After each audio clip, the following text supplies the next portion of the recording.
Okay, good morning everyone. We are continuing here in our studies of Tehillim, and we find ourselves in Samich Beis number 62, and I believe, are on Pasuk Vav, which is verse number 6. And again, Dovid HaMelech continues to drive home this point that suffering in a person's life is a good thing, it's not a bad thing. Challenges, when we were kids, they told us it will toughen us up. But in reality, what Dovid says over here is that if a person wants resilience, if they want closeness to Elohim, if they want to live a more exalted and a lofty and a more spiritual life, so then the only way to really accomplish that is by having to go through the difficulties that we have in this world. And the more that a person endures, and the makabel, they accept it, and they go through with emunah and bitach, and they believe and they trust in Hashem, and they utilize that which they are going through in order to find new pathways in their relationship with HaKadosh Baruch Hu, so then the pain that Hashem causes to the person is not a pain of destruction. It's not a pain of anger. It's not a pain of HaKadosh Baruch Hu getting back at a person. Rather, as we saw, and we will continue to see in these Mefarshim in today's Tehillim, that is actually loving kindness that HaKadosh Baruch Hu is showering upon a person, helping them and allowing them to reach levels that that certainly they would not have been able to achieve any other way. So in verse 6, it says, Ach le'elokim daimi nafshi. My soul is only silent to you, Hashem. Ki mimenu tigvasi, because my hope comes from Him. Says Dovid, I only am serving the Ribono Shel Olam. I'm not going to complain against HaKadosh Baruch Hu because all of my hope is coming from Him. And the 7th verse, Achud Suri v'Yeshuasi, only Hashem is my rock and my salvation. Mizgabi, my high tower. Loi emay, I will certainly not be swayed. And Dovid writes over here, Rav Hirsch writes over here the following idea. No matter how severe and stern the judgment of Hashem's decrees seems to me, no matter how harsh the trials are, that HaKadosh Baruch Hu, Elohim, remember Elohim is the name of God, which is Midas Hadin, it's the attribute of judgment. And I see that Hashem has ordained tremendous judgment for me. Nevertheless, He still remains the sole source from which I shall derive and maintain peace of mind for today and my hope for tomorrow. And any attempt to sway me from my firm conviction shall be in vain. Dovid HaMelech, the master of emunah and bitachon, who looked at everything that came his way as a message directly from Hashem, he understood, as we're going to see, that if the Ribono Shel Olam is putting me through this thing, the reason is that He wants me to get closer to Him. And HaKadosh Baruch Hu, even though that you are hidden, and even though that you seem distant, and even though that the judgments that you're making upon me seem harsh to be able to handle and deal with sometimes, I still recognize that wherever my menucha, my peace of mind and my tranquility is coming from, it's only coming from you. And if the enemies rise up against me and they try to convince me otherwise, I'm not going to listen to them. It says Rav Hirsch, not only says Dovid that he's not going to be swayed from his emunah in a great degree, but Dovid is affirming his belief in HaKadosh Baruch Hu, and he's saying, I'm not going to be swayed at all. You're not going to budge me. Nobody's going to, sometimes when a person's going through difficult times, you have those naysayers. Oh, really? Hashem really loves you. He really cares about you. Why is He doing this? Why is He doing that? And sometimes it's the voices that are in your head. Why did Hashem do this to me? Why did HaKadosh Baruch Hu do that to me? Why did Hashem make it like this? Says Dovid HaMelech, I am not listening to any of the naysayers of this world. not the people that are around me that are lacking real emunah b'HaKadosh Baruch Hu, nor am I, we lost each other here, nor, hold on a moment, we'll have a faith in HaKadosh Baruch Hu is going to bring back the screen, hold on 1 second. So Dovid HaMelech says to HaKadosh Baruch Hu, says to Hashem, and he's really making his words known to the people that are around him. You can try and you can say negative things about HaKadosh Baruch Hu. And you can try to make me believe that Hashem doesn't really love me and He doesn't really care about me and Hashem is upset with me and He's doing all these terrible things. But all of my trust and all of my hope is only in the Ribbono Shel Olam.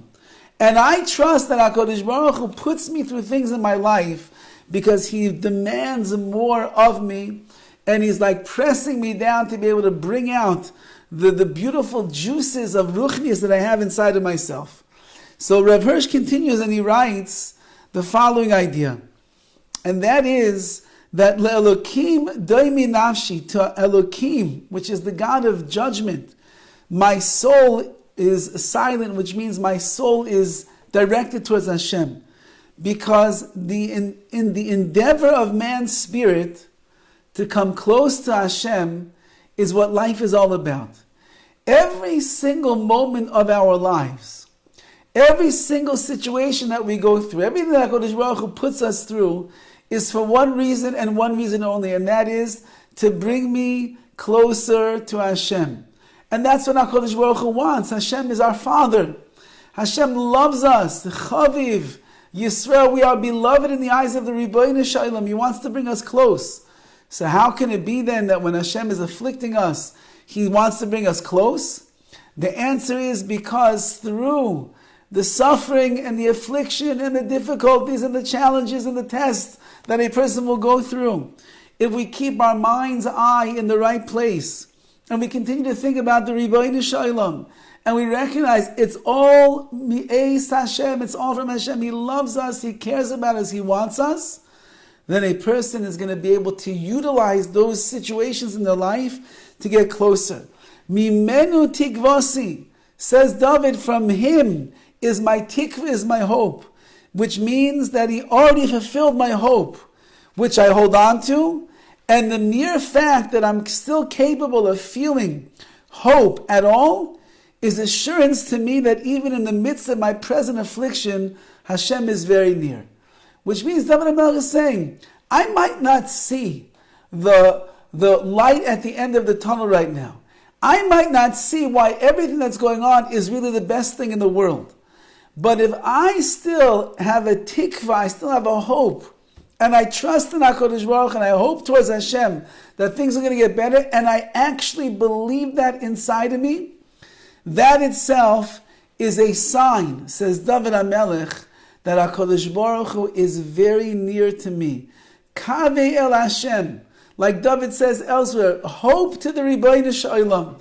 Chazek va'amitz libecha, strengthen your heart.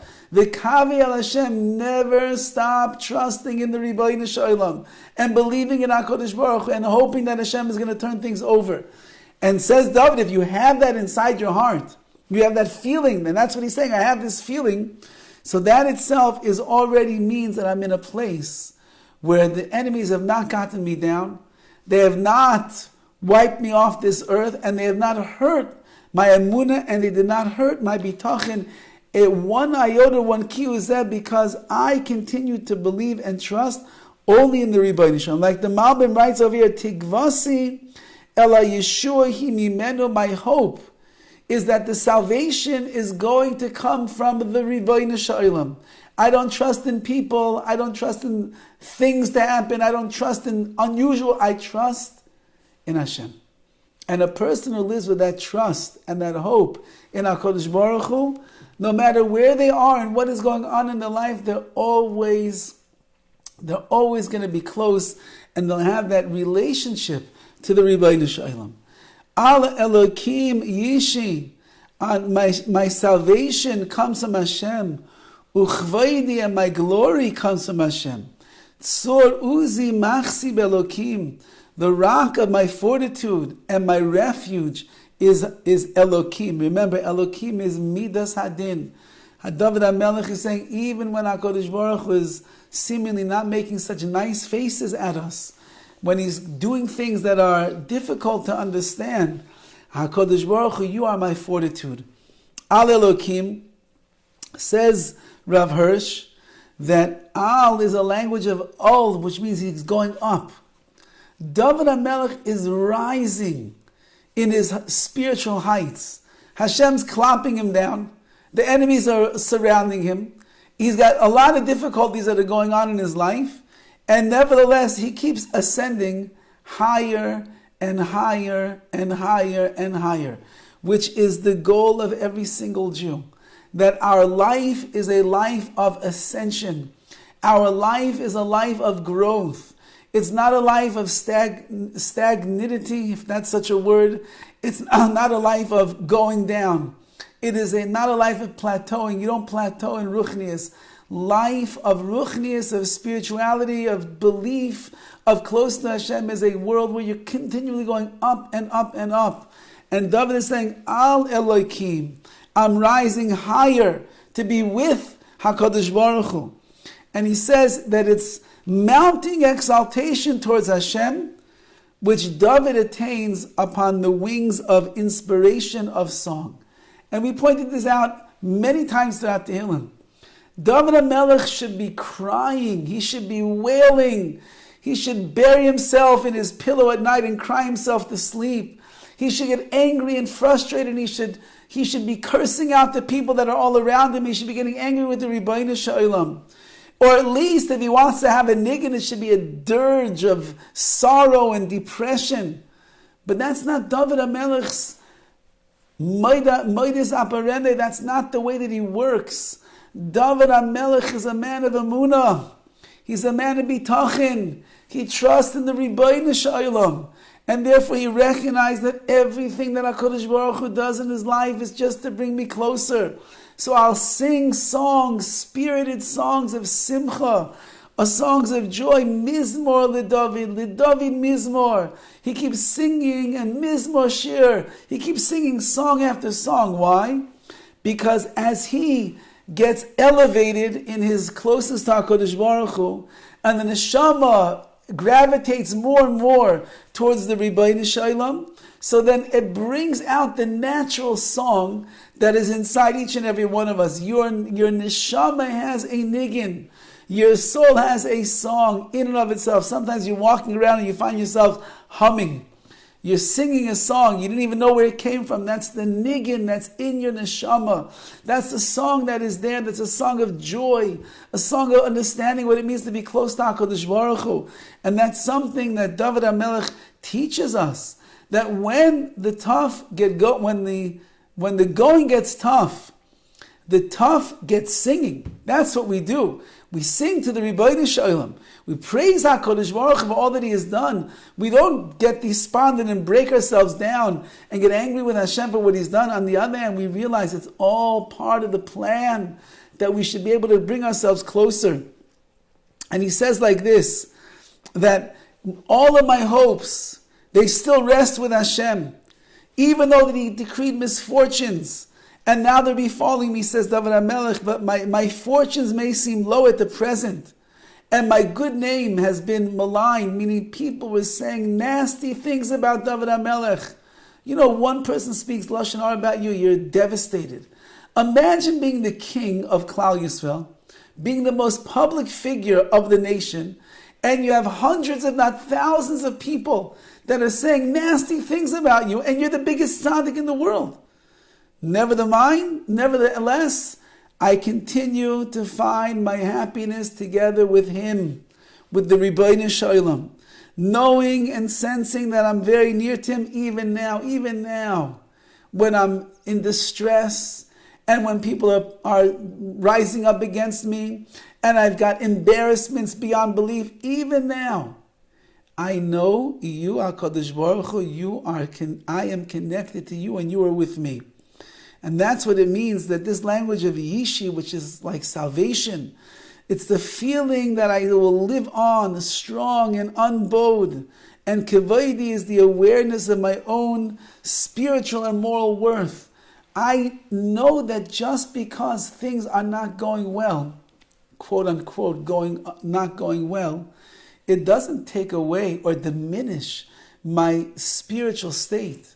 It doesn't diminish the koiches, the potential that I have inside.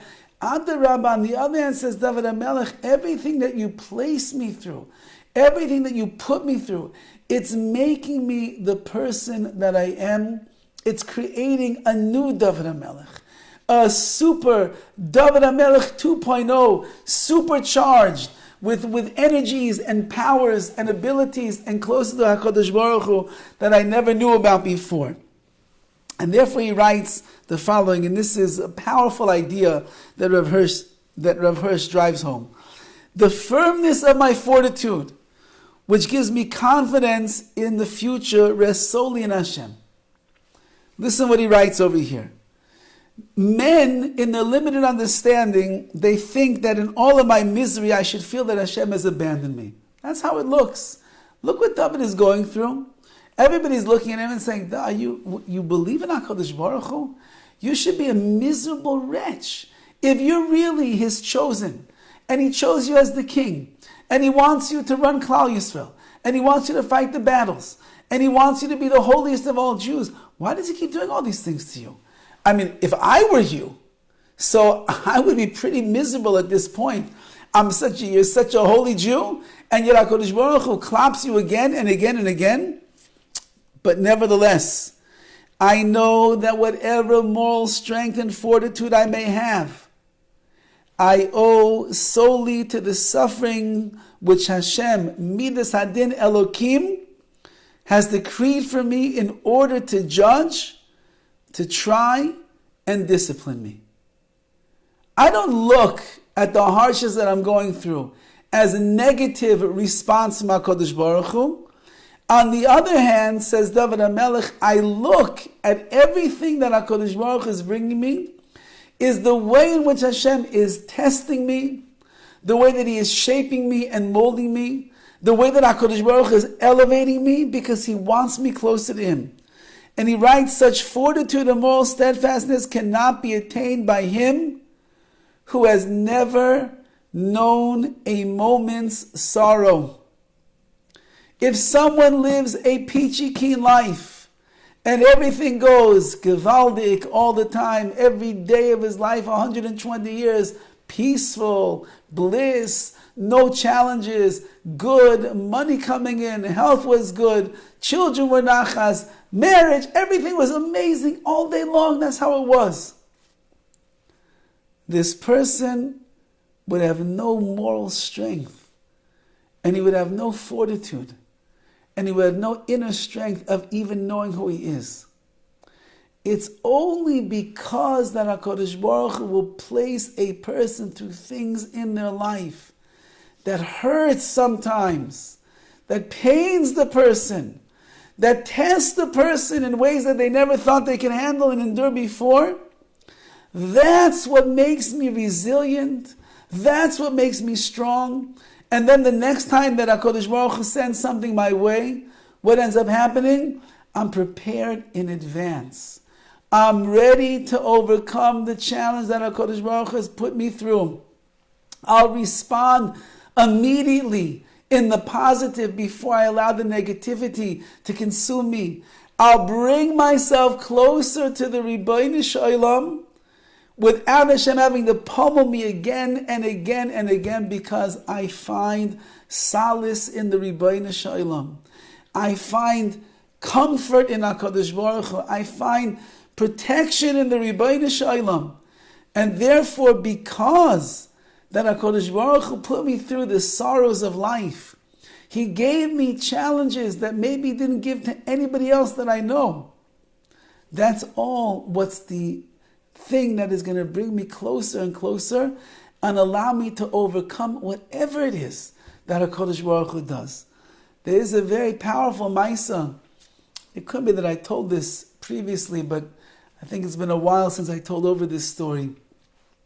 I mentioned a few weeks ago Rav Shimon Russell, the very famous psychotherapist of Klal Yisrael today, who's become one of the biggest experts in chinuch and raising children, and his specialty is dealing with children that are off the derech, that unfortunately are in such pain and crisis that they have left the ways of Yiddishkeit.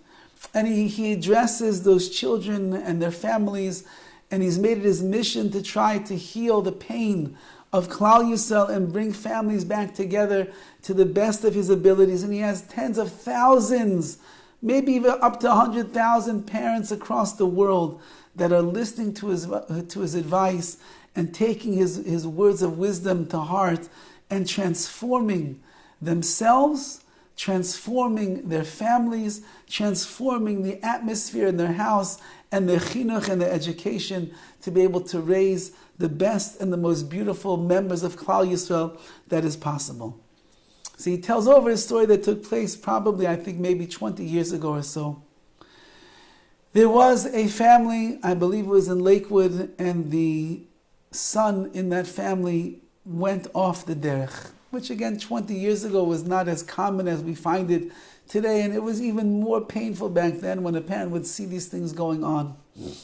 And this young man was angry, and he was furious, and he was in pain, as many of these children are, and that's it, he gave up his Yiddishkeit.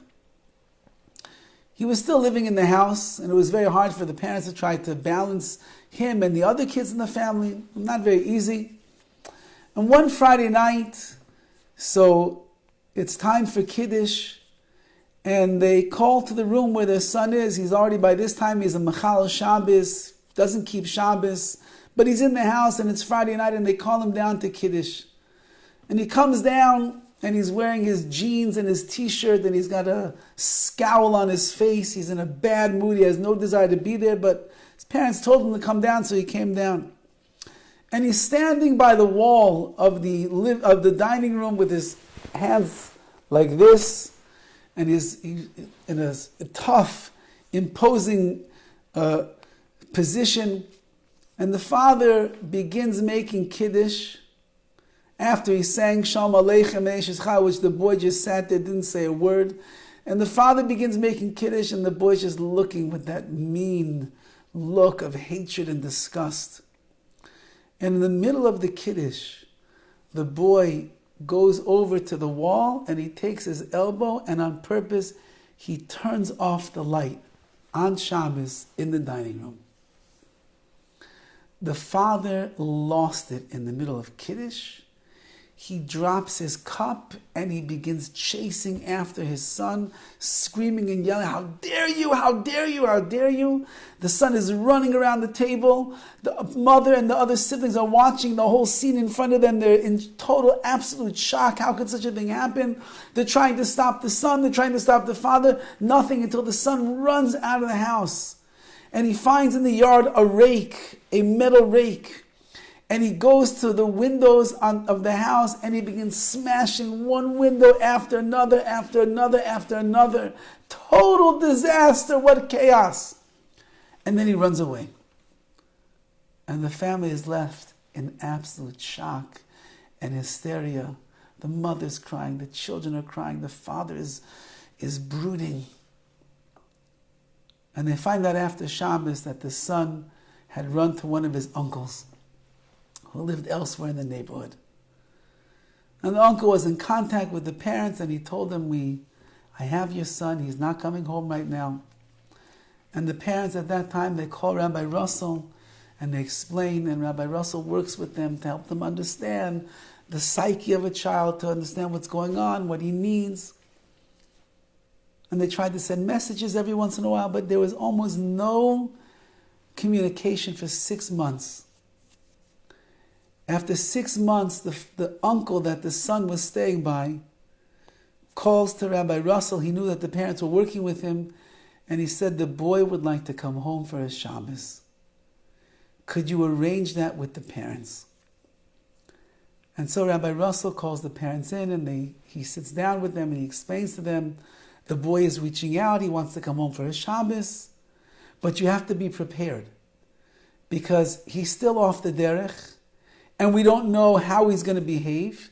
He might pull the same things that he did the last time. He might be Mechal Shabbos on you. He might turn off the light in the middle of Kiddush. You must let me know that you're mentally prepared for whatever's going to go on at this point.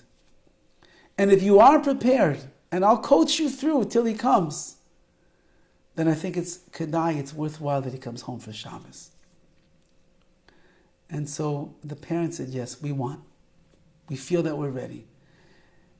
And he coached the father and he said, just in case the same scene repeats itself, and your son comes down to Kiddush in his jeans and his t-shirt and that scowl on his face, and in the middle of your Kiddush, he ends up turning off the light because he's testing you. He's going to test you to see what you do. You don't stop. You just keep making Kiddush as if nothing happened.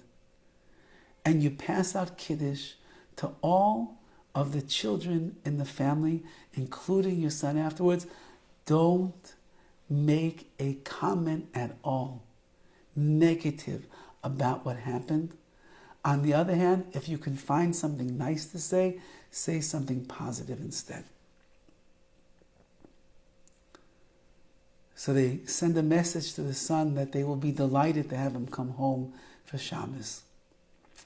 And sure enough, Friday afternoon he comes home, jeans, t-shirt, looks a little less angry than he was perhaps the last time that he was there, but he's still by no means a Shomer Shabbos boy. He comes in and the father embraces him, the mother embraces him, the siblings are so excited to see him. It's like a king's welcome, a hero's welcome. And the father's getting ready to go to shul Friday night, and he knocks on the door and he says, Yitzi, would you like to come for davening? No, I'm fine, I'll stay home. Okay, fine, the father says, no problem. He goes to shul, he comes home, they sing Shalom Aleichem, they sing Eshes Chayil. Yitzi's still not there, they call him down, Yitzi, Kiddush. And the whole family's on eggshells. The last time that Yitzi was there for Kiddush, everybody remembers what happened. And he comes down, jeans, t-shirt. Already by this time, his pleasant face that he came home with is not looking so pleasant anymore. The scowl has returned, and he's standing there once again like this, hands crossed over with an intense look. And he takes the same exact place against the wall that he was last time. And the father begins Kiddush, Yoy Mashishi, Vayichulu Hashemayim V'Aretz V'Chol Tzevam. And Yitzi moves back a little bit towards the wall. And in the middle of the Kiddush, he once again takes his elbow, and he turns off the light. But this time, the father doesn't stop a minute. He just continues to say Kiddush.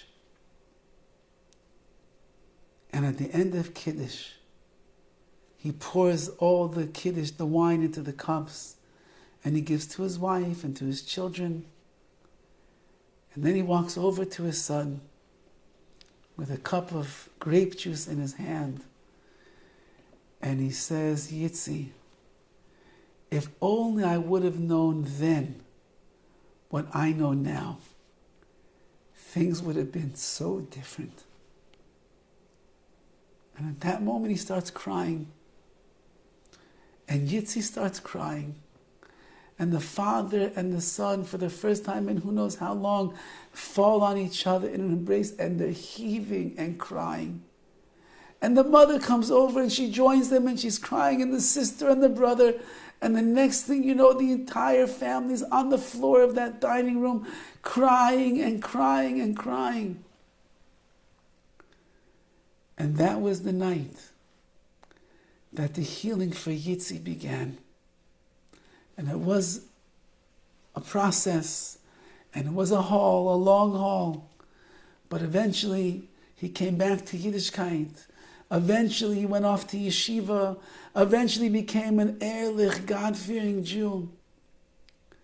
And today he is married, frum, with a religious wife, beautiful, frum children, living a life that is a nachas ruach to the Ribbono Shel Olam, and a tremendous nachas ruach to his parents.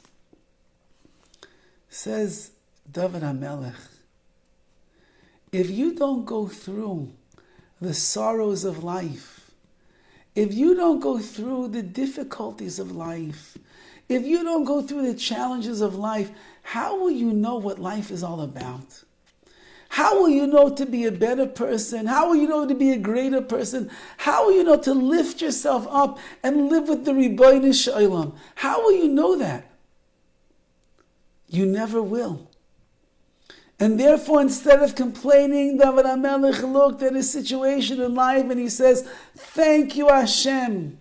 Thank you for the success and thank you for the failures. Thank you for the achievements and thank you for the challenges and the difficulties. Thank you for the happiness and thank you for the sadness, because I know that everything that you are giving to me is all mi'eis HaKadosh Baruch Hu, the one who loves me and he cares about me and he only wants to bring me close. And therefore, when a person will see things coming upon them that they didn't ask for and they didn't wish for, and it seems daunting and overwhelming, recognize that HaKadosh Baruch Hu is doing it because he loves you and he wants you closer to him. And he wants you to become a greater person. He wants you to become elevated. He wants you to be someone that their Yiddishkeit and their emunah and their bitachon is real. It's not just hypothetical. It's not intellectual. It's not in the books. I'm living with it. I'm living with the Ribbono Shel Olam. And when a person understands and they see and they recognize that, sky's the limit on how close a person is actually going to get to the Ribbono Shel Olam. Says this Tehillim further in verse test number 9, Bidchu v'oy b'chol eis. Trust in Hashem at all times, not just when it's easy and it's convenient. Trust in HaKadosh Baruch Hu b'chol eis, all of the time. Shivchu lifanov. Be a people, be a nation who pours out their hearts in front of lefanav levavechem, that they pour out their hearts in front of Elokim, before Hashem. Elokim mechase lanu sela. HaKadosh Baruch Hu, you are our refuge. You are our safe haven. You are that which is going to protect us. Says Dovid HaMelech, you have nothing to worry about. Trust in HaKadosh Baruch Hu constantly, b'chol eis, all the time. Pour out your hearts in tefillah, in prayer, before Hashem. And then HaKadosh Baruch Hu, mechase lanu sela, HaKadosh Baruch Hu is going to be our source of refuge. Says Rav Hirsch, and then we'll see some of the other Mefarshim. Dovid HaMelech wants people to understand that the conviction which has been taught to him in the school of suffering, that's what it is, a school of suffering, is that trust in HaKadosh Baruch Hu b'chol eis, all of the time, that whatever HaKadosh Baruch Hu may bring you, whatever misfortune will befall a person, shivchu lefanov, pour out your heart to your best friend in the world, to the Ribbono Shel Olam, and realize that Hashem is the one that ordained everything for you. As we know, we look throughout Tanakh, and we see that some of the greatest people in the history of the world were the ones that had the most difficult and painful lives. Because HaKadosh Baruch Hu is mis'avet tfilas shel tzadikim. He loves, he desires the tefillah of tzadikim, the prayers of the righteous. And what should a person do? Pour out their heart at that time to HaKadosh Baruch Hu. We know that as we are approaching the story of the holiday of Purim, that Klal Yisrael is in bad shape. HaKadosh Baruch Hu decreed in Shemayim Kalyu, which means we were supposed to be destroyed. There was going to be a Holocaust that would smite every last Jew in the 127 provinces of Achashverosh. It would be a Holocaust of massive proportions. And yet HaKadosh Baruch Hu, Nahafachu, He turned everything over. Why did Hashem turn everything over? So if anybody saw the Taras Avigdor, they saw the words of Rabbi Avigdor Miller this week that was sent out to all the shuls, because they banded together as one, and they fasted for 3 days, and they poured out their hearts in a heartfelt tefillah, where they asked the Rebbeinu Shalom, save us, HaKadosh Baruch Hu, save us from our enemies, bring us Yeshuas and Nechamais, salvations and comfort and consolations, make miracles for us, even though we're not worthy of it, that we should be the Am HaNivchar, the nation that you chose, and continue to live on. And as a result of Klal Yisrael, Shivchu lefanav levavechem, that they poured out their hearts before the Rebbeinu Shalom, Elokim mechaseh lanu, HaKadosh Baruch Hu becomes our refuge, and Hashem turns everything around on Purim, and He makes the Holocaust against our enemies, and we go into freedom and safety and peace and tranquility and simcha and rejoicing. Because when a Yid turns all of his energies to Hashem, because he recognizes that the only place in the world that my salvation will come from is the Rebbeinu Shalom, so then HaKadosh Baruch Hu will hear our tefillos, He will hear our cries, He will accept what we have to say, and Hashem, Hu Elokim, HaKadosh Baruch Hu, the Master of the universe, Elokim Midas Hadin, He puts us through it, just to make us greater and bring us closer to Him. Every word of tefillah, every word of prayer brings us closer to Hashem. Every chizuk and amun and bitachon brings us closer to Hashem. Every kabbalis, yisurim, every time that we accept upon ourselves the hardships and the suffering that Hashem gives us, it brings us closer to Him. It illuminates the darkness that a person can find themselves in by seeing the light of the Rebbeinu Shalom, the light of His amunah, the light of bitachon, the light of goodness and the chesed of Hashem. And therefore, says Dovid, Al tidag, don't worry. Whatever HaKadosh Baruch Hu is sending, it's all for the good. And Hashem is machaseh lanu, He becomes our refuge. You'll be protected by Hashem. Says Rav Gamliel Rabinovich, Yesh levayir derech remez. I can explain this verse in a remez with a hint. David HaMelech alav hashalom omer livnei Yisrael. David is teaching Klal Yisrael. Bidchu boi b'choleis. You have to trust in HaKadosh Baruch Hu all of the time. Bidchu b'Hashem b'choleis midei she'en regel b'chayayoyim, because there's no second during the day shel ha'adam she'enu nitzorch lemidas habitachon. There's not a single second in one's life that a person doesn't need bitachon, trust in Hashem, to be able to survive. And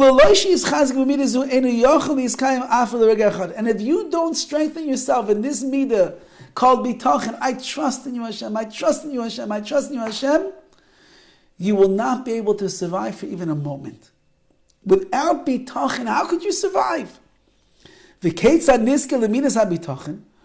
is one of the ways that we could merit to be filled with the midah, the trait of bitachon, of trusting in Hashem? What the advice that David is giving us is, Im shivchu lefanav levav, am shivchu lefanav levavam. Pour out your hearts in front of Hashem. Am reimis lepshuti am. It means simple folk like us. Pashut people, simple people.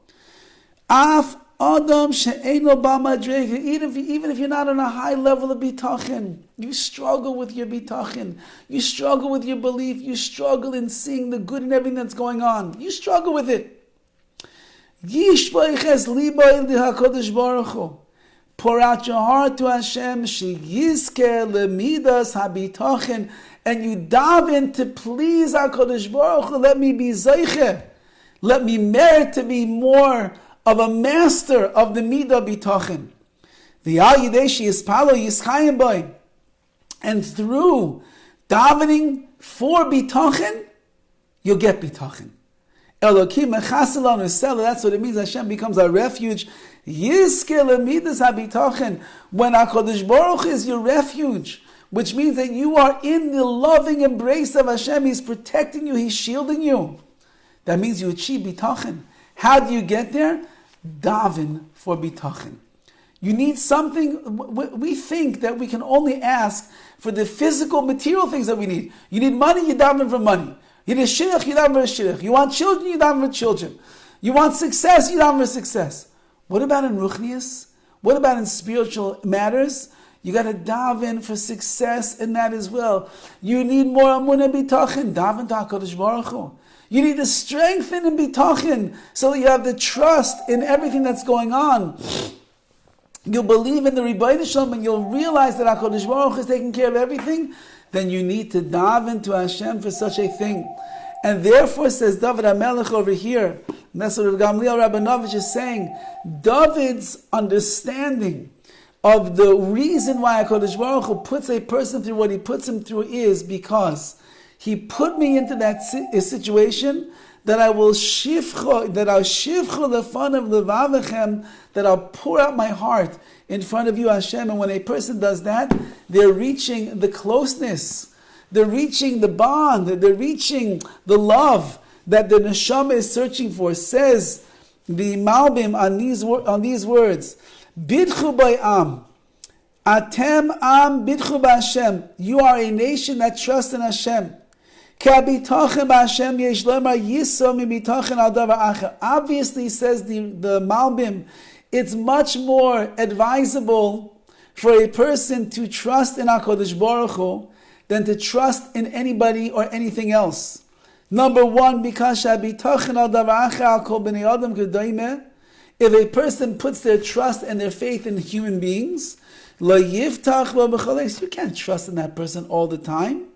Because when this guy is having a hard day, this guy just lost, you have certain people you rely upon for parnasa, for money, a doctor to heal you.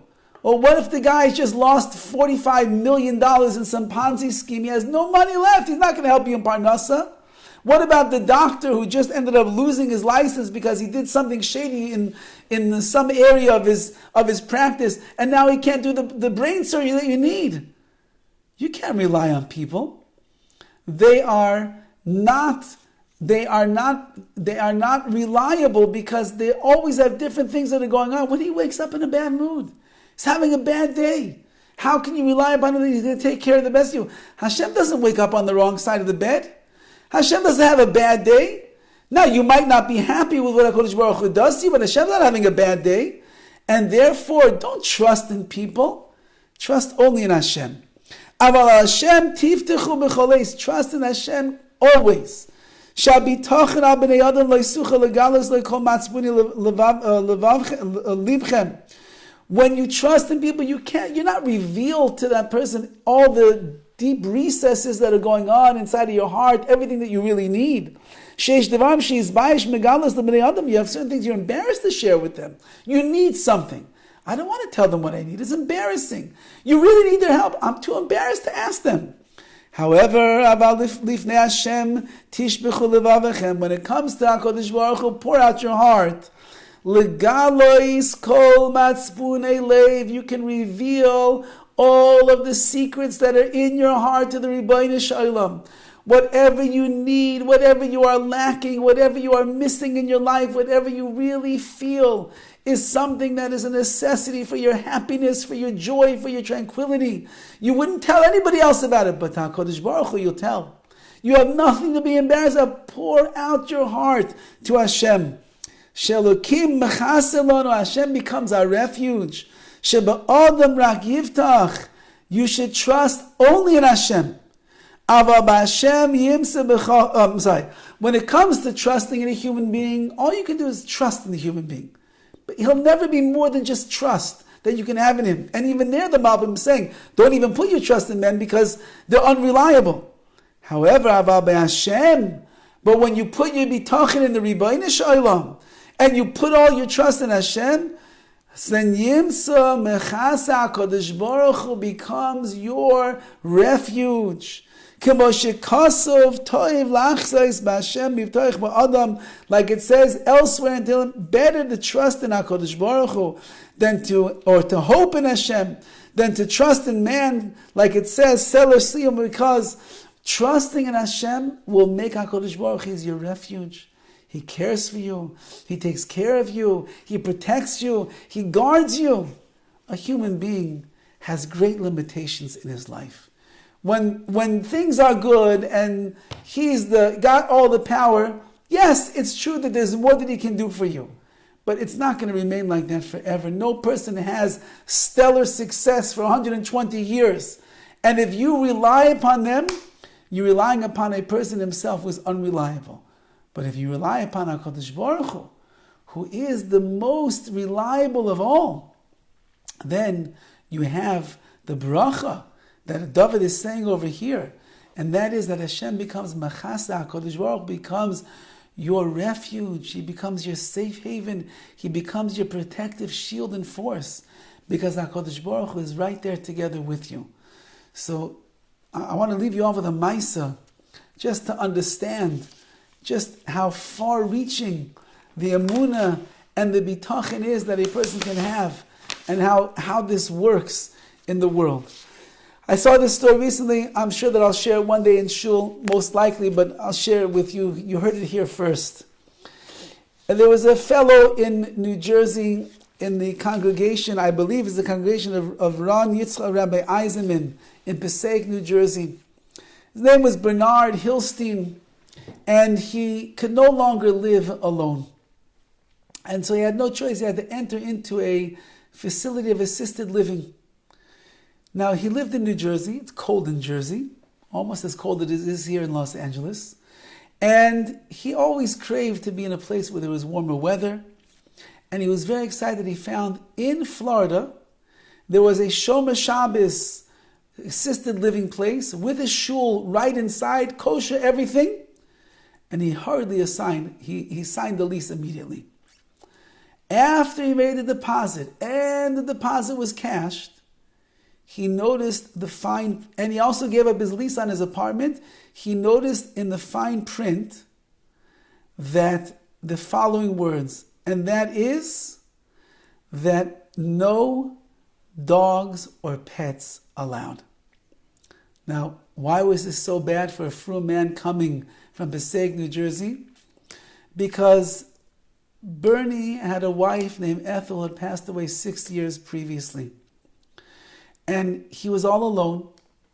And in order to have some companionship, after his wife of 56 years passed away, he welcomed a German shepherd into his house by the name of Oakley. And it was a service guide dog to help him get around on his own. And Oakley and Bernie, they became constant companions of each other. And truth be told, if it wouldn't have been for Oakley, his dog, what would he have done during COVID? Oakley kept him company. And Ethel and him had no children. And as his eyesight was failing, so without Oakley in the apartment, he would have had nothing, total loneliness. And this dog was the source of his comfort, of his companionship, of helping him get around the streets and going to where he had to go. So when Bernie noticed in the fine print, no pets allowed, he asked himself, how in the world am I going to be able to survive in such a place?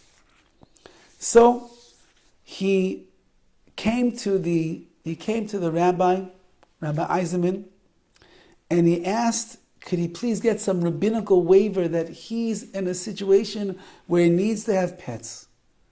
So he said, so Rabbi Eisenman said he listened to what Bernie had to say. He understood the severity of the situation, and he knew that he needs this dog to be together with him.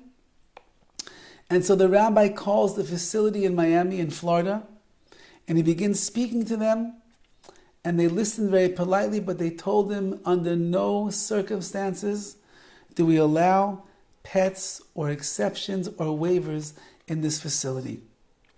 So then he calls the rabbi, the chaplain of the facility, and he explained the same thing. My hands are tied. What do you want from me? That's from the powers, the higher powers above. Nobody had any authority to give Bernie the permission to bring Oakley in. Now, Bernie was beside himself, obviously. How's he going to end up living over here without his dog? And he gave up his apartment in New Jersey, and he already signed a lease in Florida. He said, so I called one more time, says Rabbi Eisman, I called the manager, and he says, look, he says, I can't do anything. The only person that can do is Mr. Hertzler. Mr. Hertzler owns the facility. He's the only one that can give you permission. So here's the issue.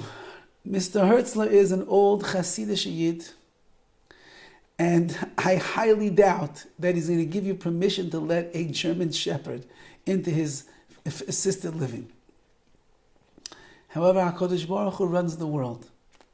And it turns out that Mr. Hertzler, who rarely ever left Florida, was coming to New York for a family simcha. And Rabbi Eisman was able to arrange a face-to-face meeting with him on that Sunday evening coming up. And when they arrived at the house where Mr. Hertzler was staying in Borough Park, he said, I have to tell you, my expectations for success were not very high. Mr. Hertzler spoke Yiddish, really not English. He was a Hasidic Yid. And when I shook the hands of Rabbi Hertzler, I said hello, I couldn't help but notice on his forearm right over here, the numbers, the blue numbers from the concentration camp. And I asked myself, what are the chances that a 95-year-old survivor, a Hasidic Yid from the Holocaust, is going to allow a dog in his facility? Nevertheless, I was already there, and I had to give him my plea on behalf of my congregant Bernie.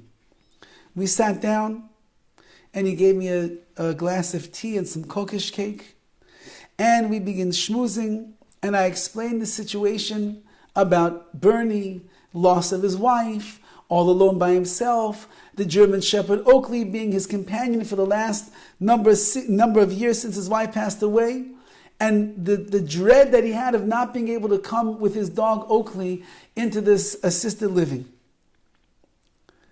So Mr. Hertzler listened, and then after I pleaded on behalf of Bernie, he said over the following pasuk, Lo yechratz kelev l'shoynai. A dog will not let out a growl against the Jewish people, which is a pasuk that comes from Sefer Shmos. When the Jewish people were leaving Mitzrayim, there wasn't a single dog that was growling or making a noise that we were able to leave in peace. So Rabbi Eisman was wondering, why in the world is Mr. Hertzler saying this pasuk? Maybe he didn't understand what I was saying.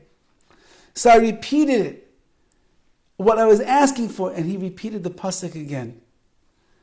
And then he looked at me with a smile and he said the following, I've been waiting for you to come for 78 years. Of course, your friend can bring his dog. And in fact, I'll pay for the dog's needs, or I'll pay for everything. So I must have looked very confused and perplexed, and Mr. Hertzler began to explain. It was 1945. It was the end of the war. The Nazis were evacuating the lager, the concentration camp. And I knew that the Russians were just days away from arriving. So I decided to hide under the barracks in a crawl space. And the Nazis took their dogs, their German Shepherd dogs, to sniff out any Jews. Now the way that it worked, if the dog smelled the Jew, it began barking. And I'm lying there underneath the bed, under the barracks.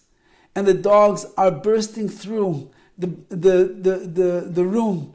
And they're going from place to place, smelling and smelling and smelling. And I was repeating again and again and again, davening in my heart the pasuk, Ulechol b'nei Yisrael lo yecheratz kelev l'shoynai. And to all the Jewish people, there was not a dog that let out a growl.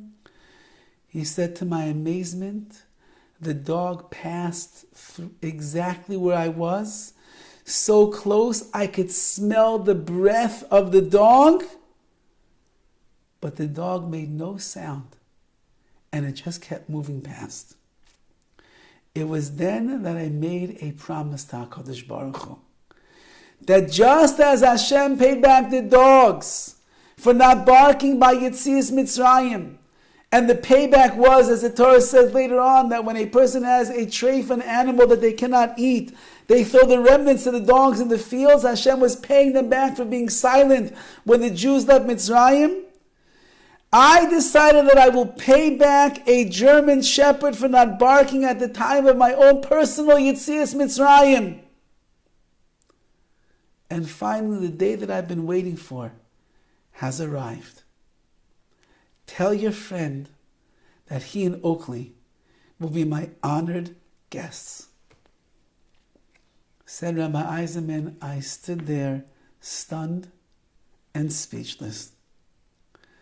And Mr. Hertzler took another piece of kokish cake and put it on my plate. And then with simcha he said to me, you thought you came to ask me a favor. However, the opposite is true. Hashem sent you here to allow me to pay back a neder, a vow that I made 78 years ago. So let's make a l'chaim together to thank Hashem for all of His kindness. If you pour out your heart to the Ribbono Shel Olam, and in those moments when it seems hopeless, you ask HaKadosh Baruch Hu, help me, and you trust in Hashem and only in Hashem, HaKadosh Baruch Hu is going to take care of you. So much so that a 95-year-old survivor of the Holocaust, 78 years later, HaKadosh Baruch Hu will send him a German shepherd right up to his front door to repay the debt that he owed because of those heartfelt tefillos of pouring his heart and trusting in HaKadosh Baruch Hu when he needed it most. May we be zeicha im Yetz Hashem to see HaKadosh Baruch Hu in our lives. Mechaseh, He is our refuge. He is our shield. He is our source of comfort. And even when we see things that are going on that are hard to understand, don't throw them away. Utilize them as a way to get closer and closer to the Ribbono Shel Olam, to buckle down on our emunah, our bitachon, to bring ourselves closer to Hashem. And in that zechus, we'll trust in Hashem b'chol eis all of the time.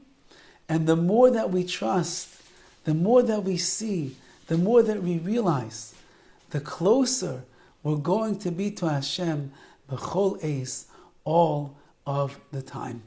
Have a freilich in Purim to everyone.